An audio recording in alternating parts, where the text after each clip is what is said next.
Distinguished participants, fellow peatland enthusiasts, dear colleagues, I want to thank the Global Landscape Forum for the opportunity to join you also this year, though just virtually as I can't be in Bonn today. With a glance at the ongoing climate meetings next door, I'm afraid that peatlands have not yet gotten the attention they deserve. But the awareness about the relevance has luckily increased. Peatlands store immense amounts of carbon, and vice versa, degraded peatlands are an enormous source of emissions. Thus, restoring degraded peatlands through rewetting is an important part of our efforts towards a climate-neutral future, towards keeping global warming below 1.5 degrees. But peatlands have more functions than storing CO2. They store nutrition, filter pollutants, they provide water regulation and security, and they help to moderate floods and droughts. The German government is fully aware of degraded peatlands as relevant drivers of climate change. Restoring peatlands, therefore, is an indispensable part of climate solutions. Colleagues in Germany, most peatlands have already been drained and many have been massively degraded. We are now tackling the enormous task of rewetting and restoring them. There are a couple of important lessons we have learned nationally and globally. First, protection is better and usually easier than restoration. We need to act fast to protect the remaining peatlands both in Europe and worldwide.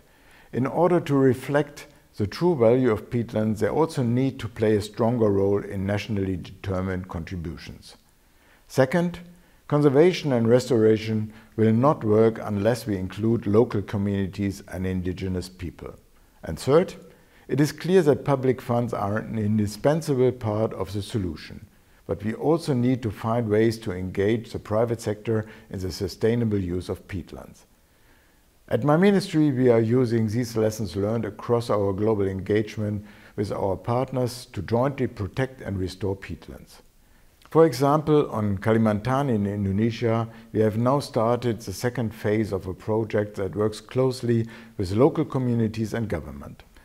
This project preserves and rehabilitates carbon stocks in peatlands and mangroves, and it improves the livelihoods of the local population at the same time.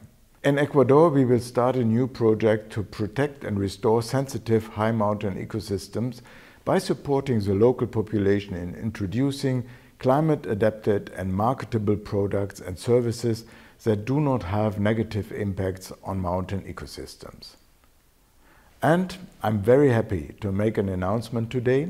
We will start a new project under which we will work with local communities and governments in East Africa to build capacities for sustainable peatland management. This will especially focus on implementing paludiculture approaches and developing products that provide livelihoods for local communities with no negative impact on peatlands. With this, I would like to wish you all a very successful and interesting conference. Thank you for your attention.